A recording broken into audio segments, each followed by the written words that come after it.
I tell you, I think that went really pretty well. I'm pretty impressed, to be honest with you. I got up here, I set my iPad down, and I looked at the clock, and it said 7:15 on the dot. Man, I tell you, you can't get it any better than that. So I think this is going to work out well. So we've been going through the book, or the minor prophets, and it was my goal to try to do one a week kind of thing. I know with Jonah, we ended up pushing it out 2 weeks, and it looks like for Hosea here, we're going to be doing 2 weeks because we started on it last week. We got all the way down to the end of chapter 1. It's 14 chapters. But we're not going to go real deep in a lot of these other chapters.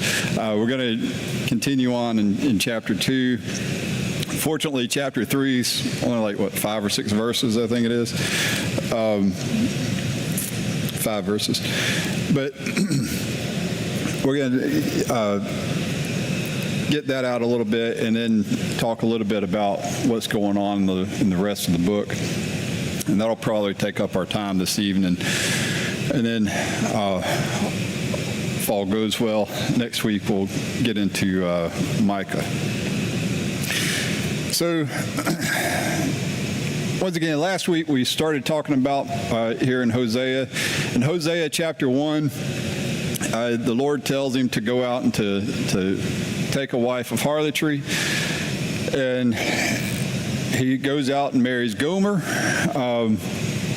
And we find that she bears 3 children, and the Lord tells him the names that he's to name these children. And all of these are to be representing some aspects, and there was some meaning behind the names that he'd given them. If you wanted to go back and look at that, you can. But I'm not going to get real deep in that because we dove pretty deep in that last week. There is one note, though, that I wanted to make, because as I was re-looking at everything this past week in your preparation for the class today, again, I got to thinking about it, and looking at the wording that's used there in chapter 1, as far as when he gives, when he's talking, when the narrative is talking about the children that Gomer bears. And if you look at chapter 1 and look at verse 3, it says, and she conceived and bore him a son, referencing Hosea. But then you skip over and you look at verse 6. It says, and she conceived again and bore a daughter. And then you go over and you look at verse 8, and it says she conceived and bore a son. The final 2 children, it doesn't specifically say that she was bearing them to him. And actually, I was listening to somebody else this past week, and they were talking about this passage, and they had made mention that it could be, and I mean, we're taking a little bit of speculation here, but it could be that Gomer had started her harlotry after the firstborn, and that's why it doesn't specifically talk about bore him a son, speaking of Hosea. And if you go back and you think about it, there in verse 2, I think it's verse 2, yeah, verse 2, when the Lord tells you, he says, go take yourself a wife of harlotry and children of harlotry. It made me think, well, there might be something to this. It might just be that his second 2 children there were not his. And I mean, whether it is or it isn't, just wanted to throw that out there to you. Just one little last note there to throw at you for chapter 1. Any thoughts or comments on that, though? All righty. Getting into chapter 2. So, after all these things, the 3 children are born, the names of these 3 children, there is some significance behind these names. Here we have, in chapter 2, we're going to pick up in verse 2, it says, "Bring charges against your mother. Bring charges, for she is not my wife, nor am I her husband. Let her put away her harlotries from her sight, and her adulteries from her breast." Hosea calls his children that she had born and tells them, and asks them to go and to bring her back home, to go and try to convince her to come back home so that they can be united together as they should be. And this continues with this idea that God is calling Israel back home to be with him, to be united with him again. That was the whole purpose of this whole thing. Hosea here is ultimately living out an object lesson for God. He's the relationship of him and Gomer is ultimately the relationship that he's showing the Israelites that as in between them and him. And, well, we'll talk about that in a minute. But we can continue to see that today is what I was going to say. But we're going to bring that up in a minute as we get on into some of these other chapters. Picking up in verse 5, he says, "For their mother has played the harlot. She who conceived them has behaved shamefully, for she said, I will go after my lovers who give me bread and water and my wool and my linen and my oil and my drink." And then dropping down to verse 7, it says, "She will chase her lovers, but not overtake them. She will seek them, but not find them. Then she will say, I will go and return to my first husband, for it was better for me then. It was better for me than now. For she did not know that I gave her grain, new wine, and oil, and multiplied her silver and gold, which they prepared for Baal."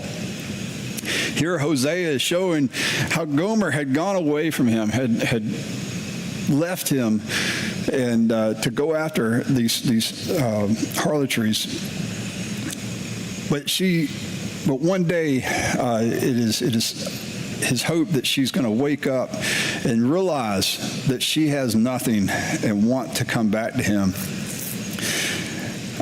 But he also shows how she, as well as the children of Israel, had taken things that were given to them and sacrificed them to Baal. Hosea, being the husband that he is, he wants to provide for his family and gives them all these things. But here what Gomer is doing is she's taken all these things and she's given them to these people she's been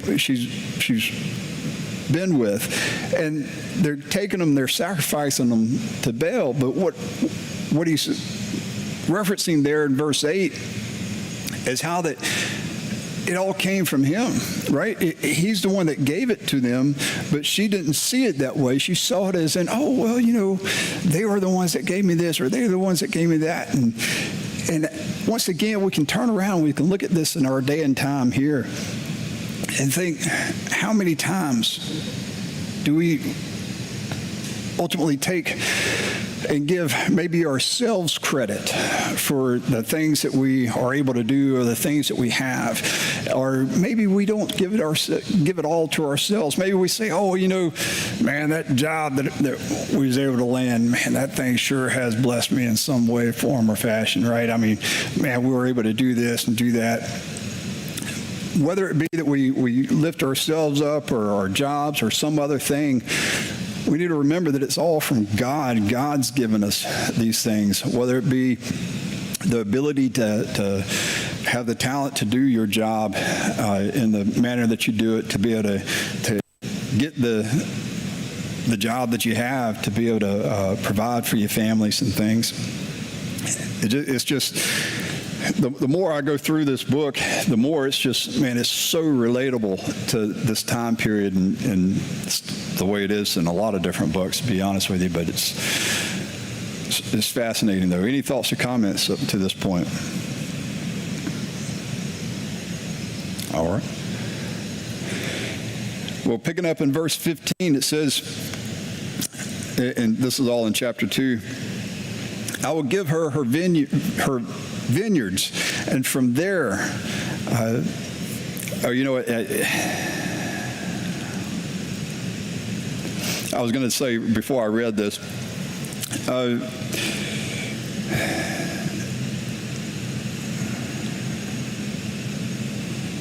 no, all right, never mind. I'm getting mixed up in my thoughts here. All right, in verse 15 it says, I will give her her vineyards from there, and the valley of Achor as a door of hope. She shall sing there as in the days of her youth, as in the day when she came up from the land of Egypt. Here, the Lord, through Hosea, is telling them that, you know, there is a glimmer of hope. There's going to be some hope coming. But what is this hope? It is this valley of Achor. So what is the valley of Achor? Anybody know that off the top of their heads? I'm going to have to bring some gold stars if you do. Trouble? All right, yes. Yes, there is much trouble in the valley of Achor. Matter of fact, if we go back to Joshua, in Joshua, I don't know exactly, in Joshua 7, we read of the valley of Achor and what happens there. But ultimately, if you go prior to that, this is when the children of Israel are coming in and taking over the promised land.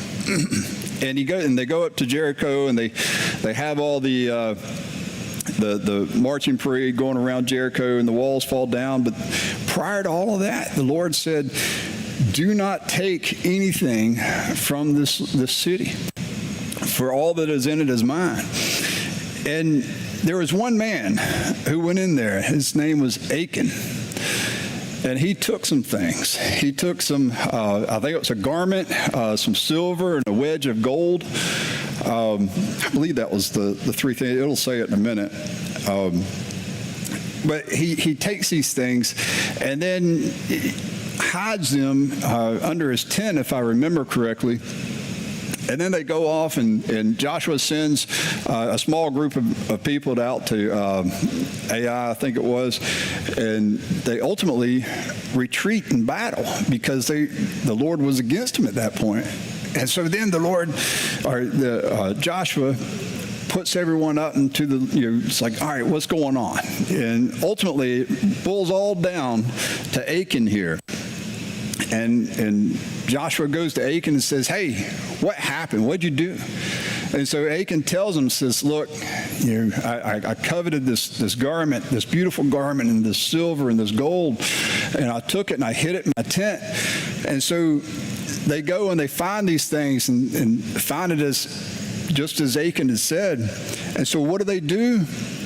Well, in Joshua chapter 7, starting in verse 24, we read, then Joshua and all Israel with him took Achan, the son of Zerah, the silver, the garment, and the wedge of gold, his sons, his daughters, his oxen, his donkeys, his sheep, his tent, and all that he had.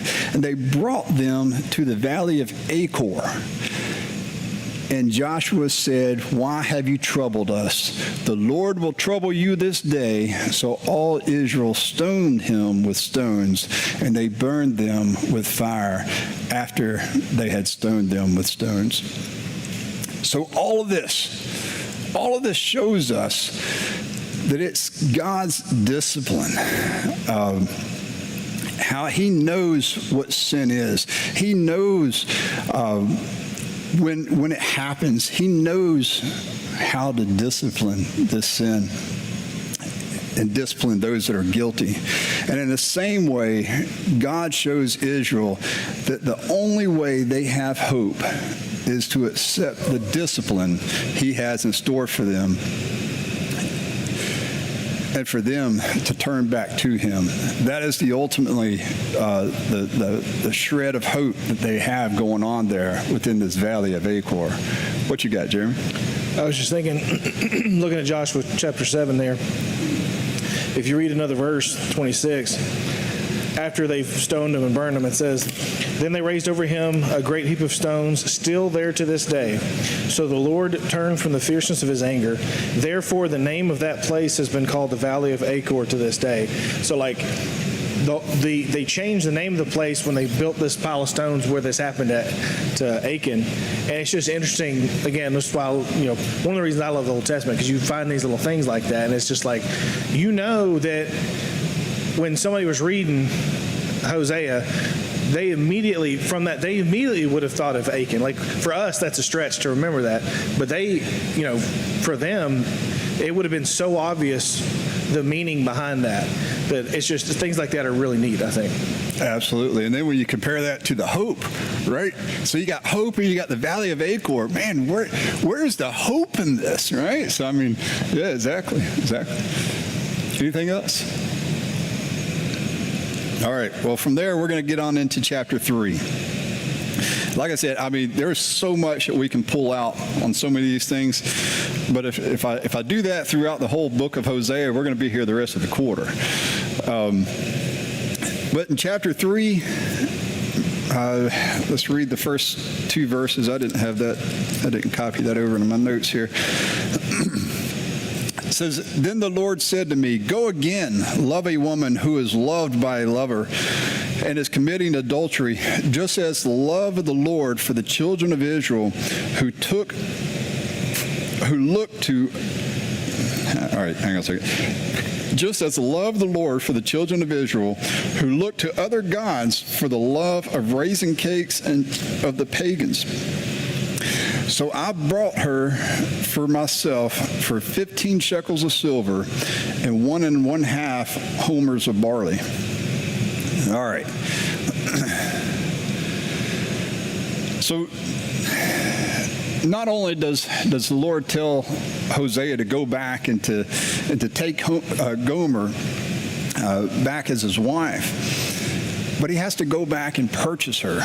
She was put up on the auction block, and Hosea had to go and to purchase her. For all the ones that had used her, were tired of her, they gotten the good out of her, if you'd say. And they were done with her, and so they put her up for auction. He had to go and purchase her. And he paid the price of 15 shekels and 1 1/2 homers of barley. Now, I didn't dig into the homers of barley or anything else like that, but I do know if you go back and you look in Exodus, the common price for a slave was 30 pieces of silver.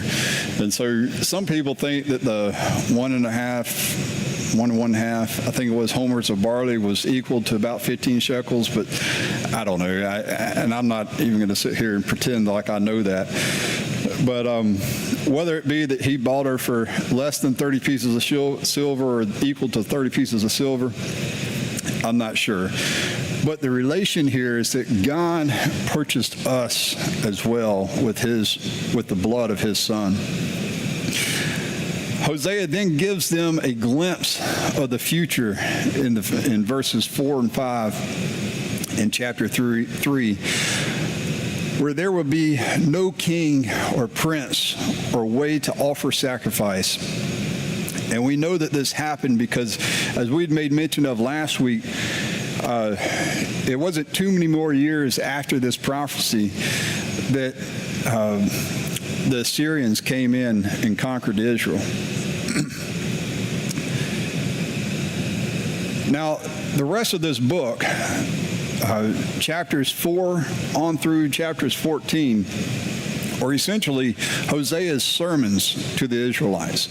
So you've got the object lesson there. You've got Hosea and Gomer, the love there that Hosea had for Gomer. No matter what Gomer put him through, Hosea still wanted her back. And there's the object lesson for you. And now we're going to get into some of the lessons that man, I about had a heart attack. I looked down at my clock and it said 9 minutes left. I was like, oh, man. All right, got till 8 though, so we got 24 minutes left.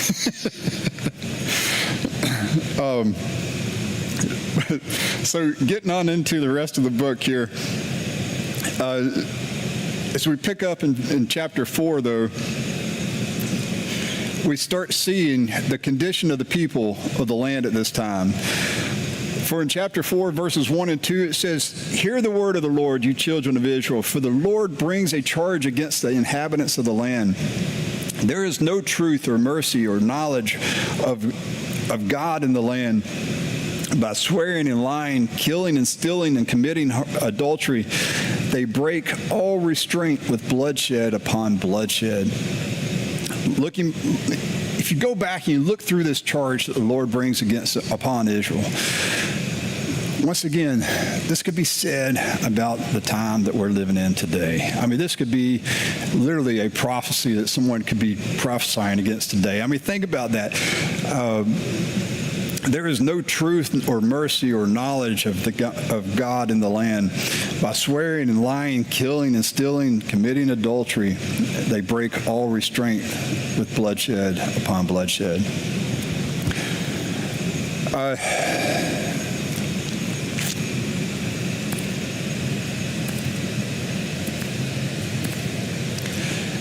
In verse 6, Hosea continues and says, "My people are destroyed for lack of knowledge because you have rejected knowledge. I also will reject you from being priest for me because you have forgotten the law of your God. I also will forget your children." In between the first two verses and then verse 6, we find a good summary of the condition that we had of the people of that time. And as we just saw in verse 6, we'll also see in a few other verses on the priest, on how he's bringing this charge upon the priest, particularly in several aspects. He brings it upon others as well, but the priest he really hammers home here. For we pick up in verse 1 of chapter 5, it says, "Hear this, O priest. Take heed, O house of Israel. Give ear, O house of the king. For yours is the judgment, because you have been a snare to Mizpah and a net spread on Tabor." Here we see not only the priest being condemned, though, but we have the king and the other leaders there in Israel.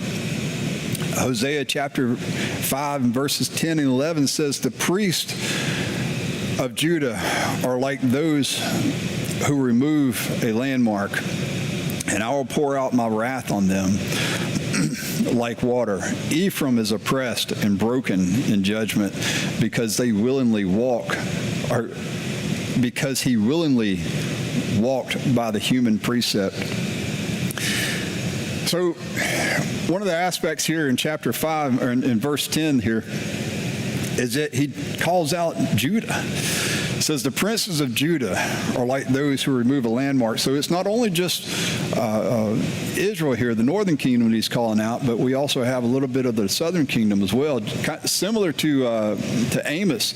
Amos has several different aspects that he was going back and charging both, a little more than what Hosea here is, because Amos was pretty harsh on all of them.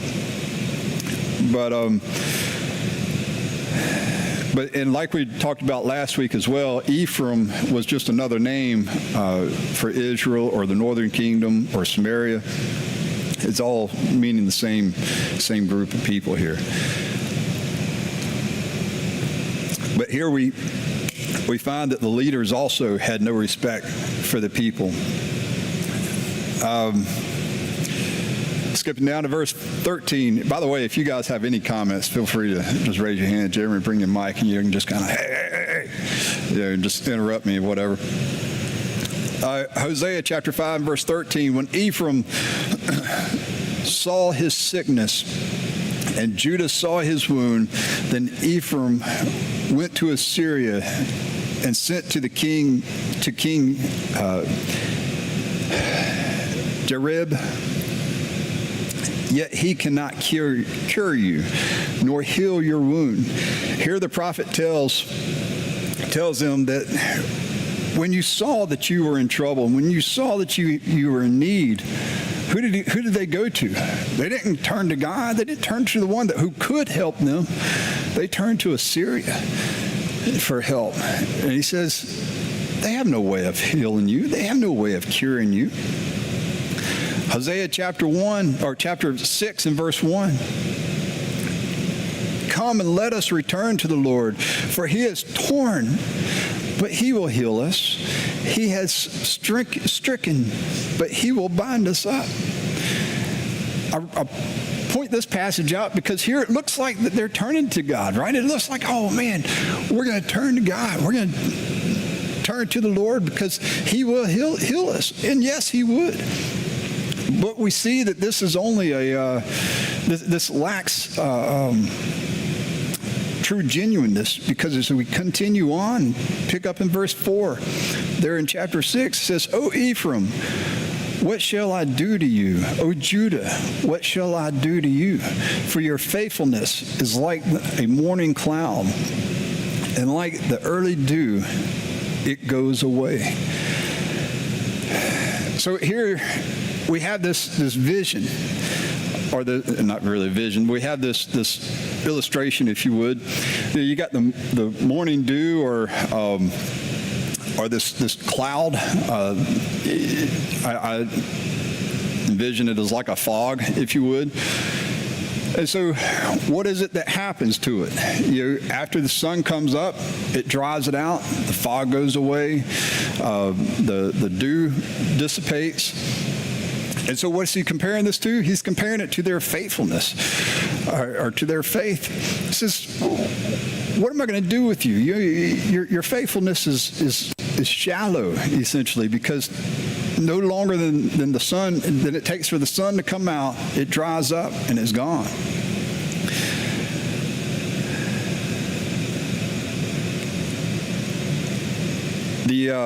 One of the lessons I was listening to by somebody, I was trying to remember the guy's name. I might think of it eventually. But he was making reference here to this particular passage, and he says, he goes back to the events of 9/11 within this country, and he says, here we have the on 9/11, and after the events there, you've got a lot of the leaders of this country. They come and they tell you, says, pray to God for healing, pray to God, and let's turn to him. But we can see a lot like what these leaders here in the time of Hosea, how that it didn't last for long. They ended up turning away and not wanting to continue to hold on to the faithfulness that we should have in the Lord.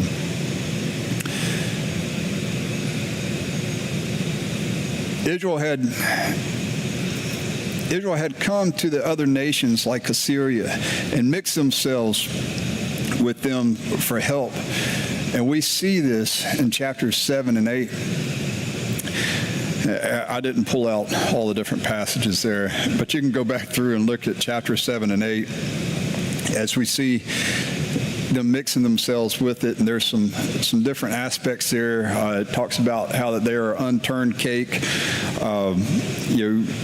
because of all the mixing that they have there, and they're only half cooked, essentially. But picking up in chapter 8 and verse 7, Hosea says, they sow the wind and reap the whirlwind. The stalk has no bud. It shall never produce meal. If it should produce, aliens would swallow it up. And in Hosea chapter 10 and verse 12, it says, sow for yourselves righteousness and reap mercy. And then in verse 13, it says, you have plowed wickedness You have plowed wickedness, you have reaped iniquity, you have eaten the fruit of lies, because you trusted in your own way, in the multitude of your mighty men. The Lord points out the concept as far as what you sow, or you reap what you sow, essentially here, because he says if you sow righteousness, you'll reap mercy, but just the opposite is true as well. If the way that he worded it here, if you plowed wickedness, you'll reap iniquity. So essentially pointing out the concept there as far as you reaping what you sow. Any thoughts or comments up to this point? I feel like I've just been sitting up here, just going to town. What you got, Andrew? Just looking at the different things talked about, like with Gomer, and later when it talked about the healing and stuff. There's so many neat parallels we can pick out with obviously Jesus, and it's just interesting to think about the people this was written to and their understanding, and then the additional understanding we can have, and how even though it's the Old Testament, it was still very much written to us. And so like the redeeming love that Gomer gets is the same redeeming love that we get, and we were bought with a price. We were the blemished bride that was made clean, if you will.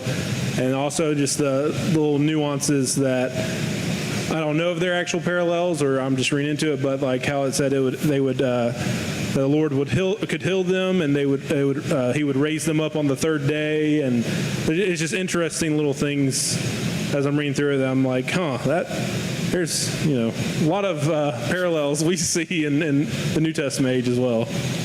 Absolutely. What you got, Jeremy? I was just thinking about when listening to Andrew talk there, it kind of reminds me of King David when Nathan, I guess it was, came to him and told him the story. And, David, he was all fired. He was like, I can't believe that's terrible. And then he's like, well, it's you. It's kind of the same thing here. Because you think about him and Gomer and all this, and you're just like, man, that is so wild and crazy. Why would you do that? Why would you keep doing this? Why would you? It's kind of hard to think about and comprehend. But then it's like, well, that's us. We are Gomer, and that's the reality of it. When we don't want to think about things that way, right? But that's the reality of it. Absolutely. And I mean, I point out some of these things in some of these other passages here, and it might talk about some of our leaders and what have you. But I mean, man, how much of this stuff can we apply personally? I mean, I know a lot of this stuff, touches home with me in a lot of different ways, and it's just, I think it's because of all this that I've really enjoyed going through some of these things and picking up on a lot of these aspects, but it has been good. All right, so if you go back and you look at, I know I'm kind of jumping back and forth here now, but you go back and you look at Hosea chapter 8 and in verse 12. Says, I have written for him the great things of my law. God says, I've written for them the great things of my law, but they were considered a strange thing. Here, he's saying, I've given you all these things. I've given you my law. I've given you what I expect, but you guys consider this strange. You consider it strange because you don't know it. Once again, going back to chapter 4 and verse 1, when it talks about there's no knowledge, there's no understanding among you, and which is why he's pushing it on the priests more than anything, because they were supposed to be the spiritual leaders of the day. It was a strange thing for them. Chapters 9 through 13 ultimately shows Israel moral corruption. But then when you get down into chapter 14, this is where, and this is the last chapter of the book. So, feel relieved. You're getting to the end here. So, the last chapter of the book. Here we have a great calling of repentance. So let's look at the first few verses here. It says, "O Israel, return to the Lord your God, for you have stumbled because of your iniquity. Take words with you and return to the Lord. Say to him, take away all iniquity. Receive us graciously, for we will offer the sacrifices of our lips. Assyria shall not save us. We will not ride on horses, nor will we say any more to the work of our hands, you are our gods. For in you the fatherless finds mercy." Here, it's a beautiful aspect when you sit there and you look at the words here after all the things that the Lord's presenting to them through Hosea. And here he is, he's calling them back. You look at it, it says, return to the Lord there in verse 1. Verse 2, and return to the Lord. In verse 3,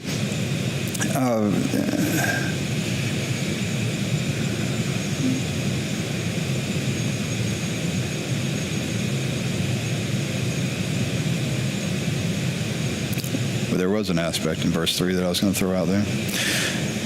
Maybe it was the aspect there of Assyria shall not save us, realizing that Assyria is not the answer. It's not going to be them that's going to save us. It's all going to be in the God. But then we get down to verse 4, and it says, I will heal their backsliding. I will love them freely, for my anger has turned away from them. I will be like the dew to Israel. I will be like the dew to Israel. He shall grow like the lily and strengthen and lengthen his roots in Lebanon. His branches shall spread, and his beauty shall be like an olive tree, and his fragrance like Lebanon. Ultimately, I've done read way further than I was supposed to, but ultimately here, the Lord shows that he will heal them if they would just repent. And we go back to what Jeremy was saying a minute ago. You go back and you look at this love with Hosea that he had for Gomer. And no matter all the things that she put him through, he still had that love for her. And just as the parallel here in Hosea's time was going to be Israel, just as God has that love for Israel, but he continues to still have that love for his people with us today. In the aspects that he gave us his son, and he's given us his new law. Do we consider this a strange thing because we don't know it? Or do we dig into it and continue to learn from it? But the example here is that God will always have us back. The last verse here in chapter 14 says, who is wise? Let him understand these things. Who is prudent? Let him know. For the ways of the Lord are right. The righteous walk in them, but transgressors stumble in them. In this last verse of the book of Hosea, he asks the question, who is wise? And encourages us to walk in the ways of the Lord. All right, since I sped through that real fast, we have 5 minutes left. Any thoughts or comments? Anything? All right, what you got? I can always talk. Sounds good. You got 5 minutes. I don't know if I need 5 minutes. I mean, I might be making a bigger deal out of this than it is, but the couple of things that jumped out to me when the last thing you were reading there about, it mentioned Lebanon 2 or 3 times, and God would be with them and nurture them, and their roots would lengthen like Lebanon and that sort of thing. It made me think about, and I'm sure this is the connection, but I'd have to study to see what all it's about. But the Lebanon was known for its trees, and like the cedars of Lebanon, that's where I believe King David bought the trees because he was told he wasn't allowed to build the temple, but he bought the trees and had them sent in from Lebanon and ready for his son to build the temple. So I don't know. That's probably. I'm sure there's if I look at it more, there's a good picture there that would have been obvious to the people of the time. Absolutely. Yeah. Yes, sir. The passage that kept saying "return to the Lord" or "return to me" made me think of, again, the New Testament application of Peter. We see Peter, at the beginning when he meets Jesus, he says, follow after me and I'll make you fishers of men.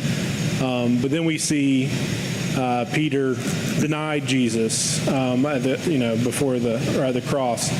And then we see Jesus again tell him when he appears to him later on, before he ascends into heaven, again to Peter he asks him, do you love me? And Peter says, yes. Then feed my sheep. Do you love me? And goes through that list. But at the end of that, again, he says, follow me. And I think that we could, just like in the book we're studying tonight, and then also New Testament examples, we can always follow him. So even if we follow him and become a Christian, we might deny him like Peter did, but we can always rededicate our life to him, recommit our life to him and follow him again. So it made me think of that, another parallel, if you will. Absolutely. Anything else anybody want to add?